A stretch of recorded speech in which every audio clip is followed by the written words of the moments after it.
이름으로 기도합니다. 아멘. 에스겔 18장을 읽었습니다. 에스겔서 전체에 흐르고 있는 분위기를 한마디로 요약한다면 회개하라, 하나님께로 돌아오라, 바로 이 메시지죠. 오늘 본문도 그 연장선상에 있습니다. 그런데 오늘 말씀은 수많은 회개의 외침들 중에서도 하나님께서 죄인들에게 얼마나 간절히 생명을 주고자 하시는지 우리 하나님의 마음이 또렷하게 들려오는 말씀이다, 그렇게 말할 수 있습니다. 여러분, 오늘 보면 23절인데요 우리가 23절을 한 번 더 읽어봅시다. 주 여호와의 말씀이니라. 내가 어찌 악인이 죽는 것을 조금인들 기뻐하랴. 그가 돌이켜 그 길에서 떠나 사는 것을 어찌 기뻐하지 아니하겠느냐. 아멘. 여러분, 하나님께서 기뻐하시는 일이 무엇이라고요?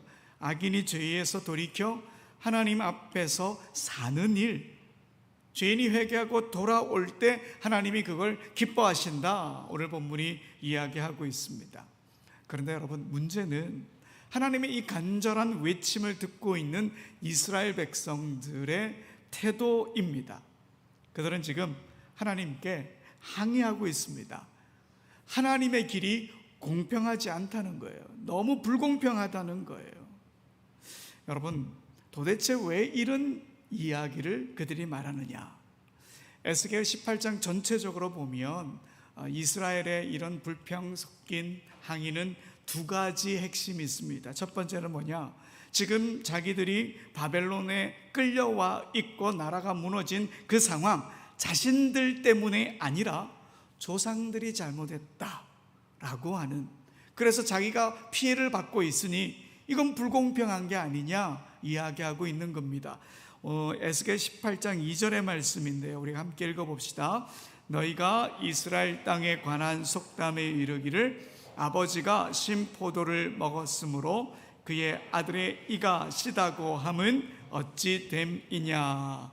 여러분, 아버지가 신포도를 먹으면 아들의 이가 시릴까요, 안 시릴까요? 안 시리잖아요.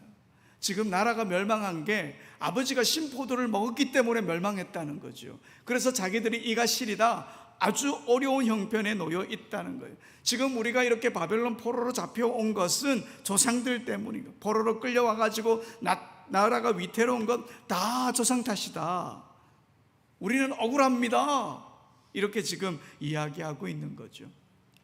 자꾸 조상 탓, 환경 탓, 정치 탓, 시스템 탓, 이런 것만 하는 겁니다. 현실을 직면하지 못하고 죄를 외면한 채 핑계를 찾고 있었던 거죠. 그래서 조상들 때문에 이런 지경에 놓였으니 하나님께 불공평하다, 자기들이 잘못된 일을 한 것도 아닌데. 그리고 또 두 번째 항의는 어떤 거냐면, 의인이 평생 바르게 살다가 잠깐 죄를 지었는데 죽게 하시고, 악인이 지금 회개했다고 바로 살려주시는 것, 이건 너무 불공평한 게 아니냐, 지금 이렇게 말하고 있는 거예요. 이스라엘은 자신이 쭉 의롭게 살아왔는데 지금 잠깐 하나님께로부터 멀어졌는데 이것 때문에 심판을 받고 있다, 나라가 무너진 것 아니냐, 도저히 납득할 수 없다, 지금 말하고 있는 거지요. 그러니까 이스라엘은 자신들이 이미 악인이 된 사실을 인정하지 않는 겁니다. 하나님과 잠시 멀어졌을 뿐이지 그냥 돌이켜야 할 죄인이다 라고는 생각하지 않고 있는 것이죠.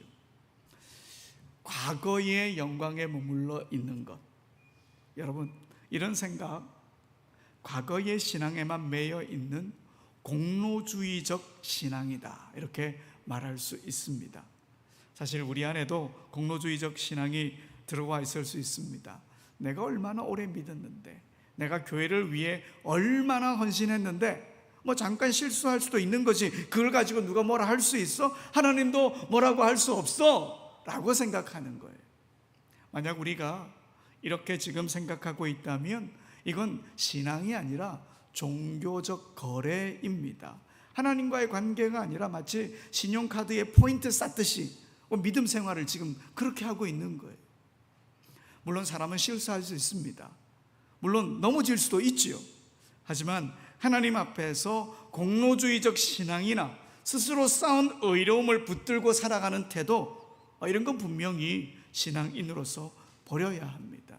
왜냐하니까요, 하나님은 우리의 과거가 아니라 지금의 신앙, 오늘의 순종을 보시는 분이기 때문입니다. 여러분, 에스겔 18장 26절, 29절, 우리 네 구절 한 번만 더 읽어봅시다. 시작. 만일 의인이 그 공의를 떠나 죄악을 행하고 그로 말미암아 죽으면 그 행한 죄악으로 말미암아 죽는 것이요, 만일 악인이 그 행한 악을 떠나 정의와 공의를 행하면 그 영혼을 보존하리라. 그가 스스로 헤아리고 그 행한 모든 죄악에서 돌이켜 떠났으니 반드시 살고 죽지 아니하리라. 그런데 이스라엘 족속은 이르기를 주의 길이 공평하지 아니하다 하는도다. 이스라엘 족속아, 나의 길이 어찌 공평하지 아니하냐? 너희 길이 공평하지 아니한 것 아니냐? 아멘. 하나님이 이렇게 말씀한, 내 길이 공평한 게 아니라 니네들 생각이 공평하지 않은 거야 라고 말씀하시는 거죠. 여러분, 하나님의 공의는 철저하고 분명합니다. 죄인은 죽고 악인이라고 할지라도 회개하면 산다. 이게 공평한 거예요. 과거의 공로가 아니라 지금의 신앙이 중요하다. 이렇게 죄에 대해 단호하시고 철저하신 것, 여러분, 이게 바로 하나님의 공평입니다. 그런데 이 말씀 어떻게 보면 우리가 무섭고 두렵게 들릴지도 모르겠지만, 이 말씀 속에서 우리가 희망을 발견하기도 합니다.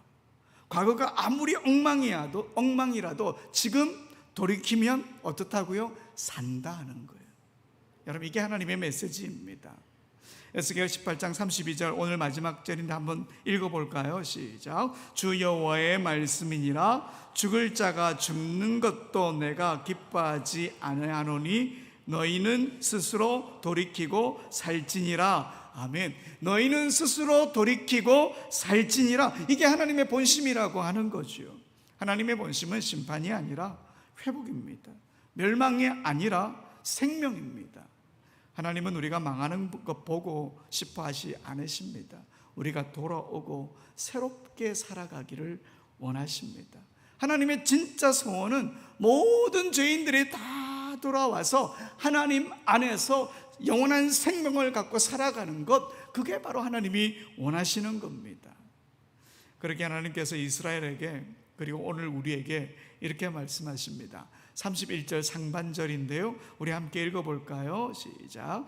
너희는 너희가 범한 모든 죄악을 버리고 마음과 영을 새롭게 할지어다. 아멘. 죄악을 버리고 마음과 영을 새롭게 하라. 곧 회개하고 주님께로 돌아오라, 이 말씀입니다.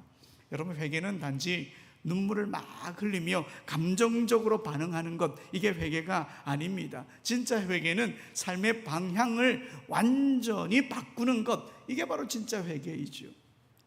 제가 여러 번 말씀드린 것 같은데요, 구약 성경에는 회개라고 하는 단어 자체가 없습니다. 히브리어로는 슈브라고 하는 말을 쓰는데요, 방향을 트는 거예요. 돌이키다, 방향을 틀다, 그 의미입니다.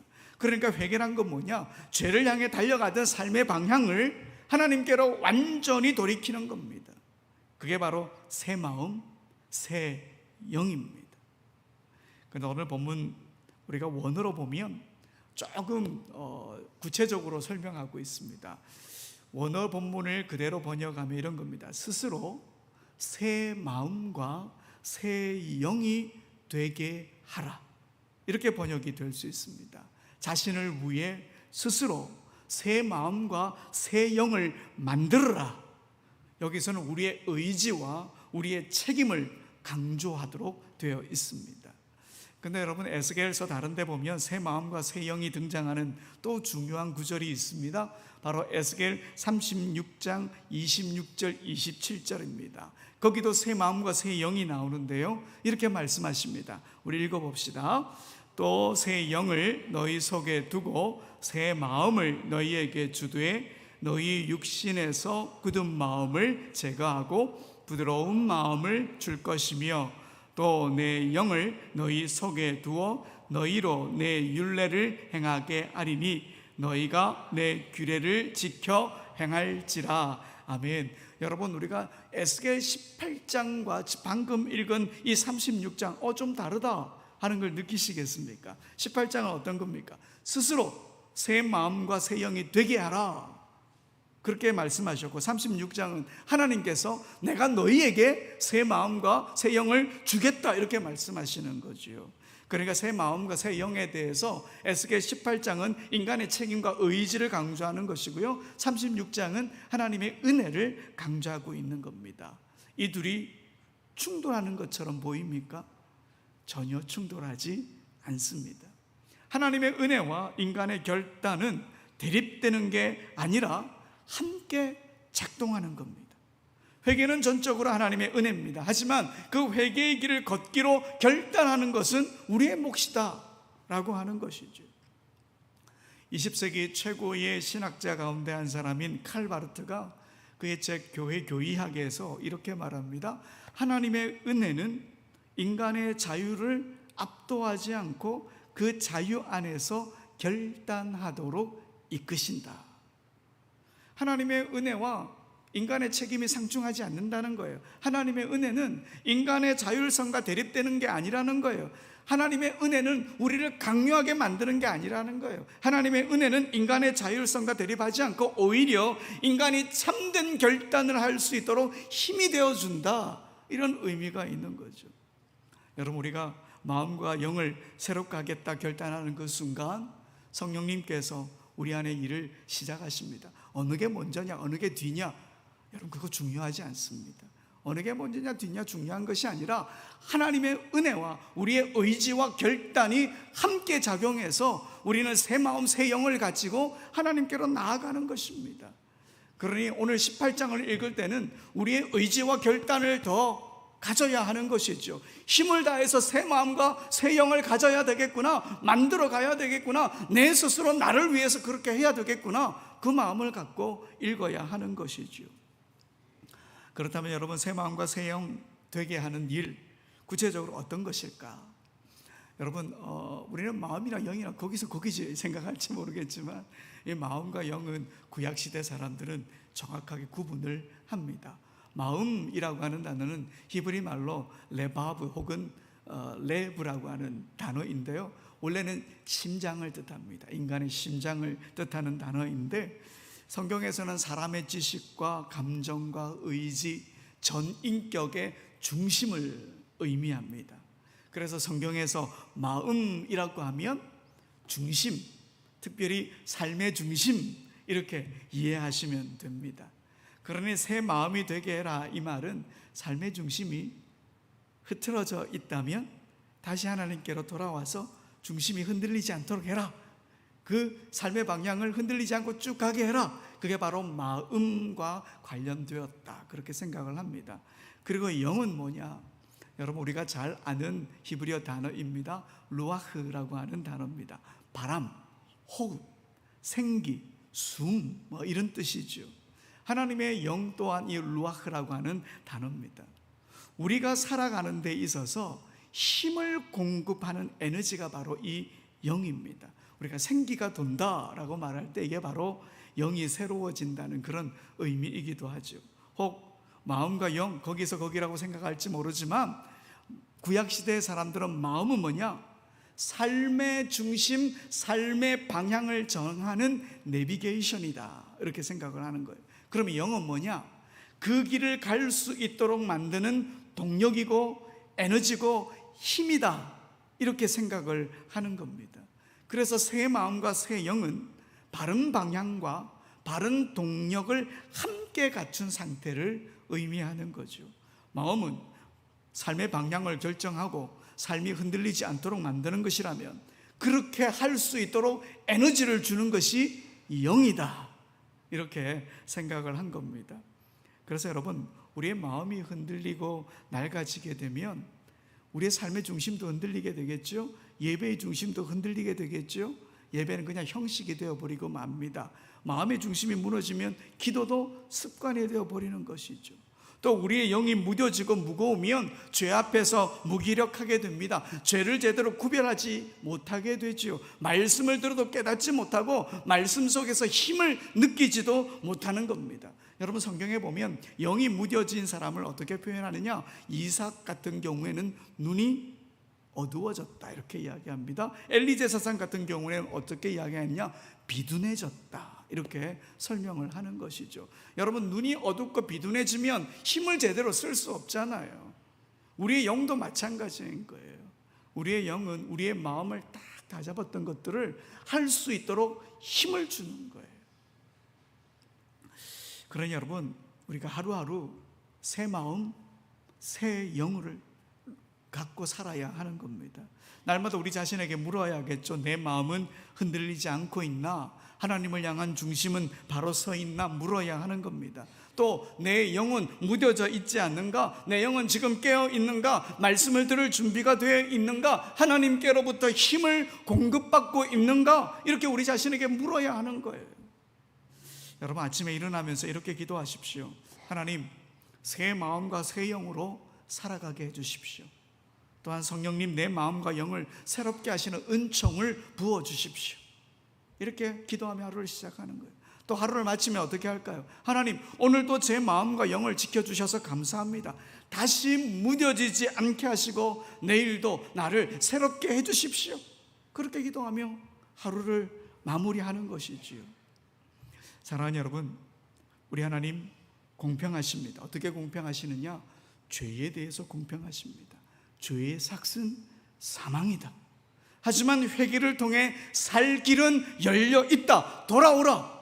바로 이것이 하나님의 공평입니다. 그리고 그 공평하신 하나님, 과거보다 지금의 방향, 지금의 신앙을 보십니다.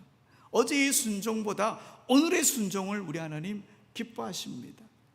그러니 남 탓하지 말고 과거에 집착하지도 말고 지금 이 자리에서 새 마음과 새 영으로 하나님 앞에 서서 하나님의 영광을 바라보며 하나님의 뜻을 이루며 살아가는 우리 모두가 되길 간절히 소원합니다. 우리 함께 찬양하며 나갑니다. 믿음이 없이는 고백합시다.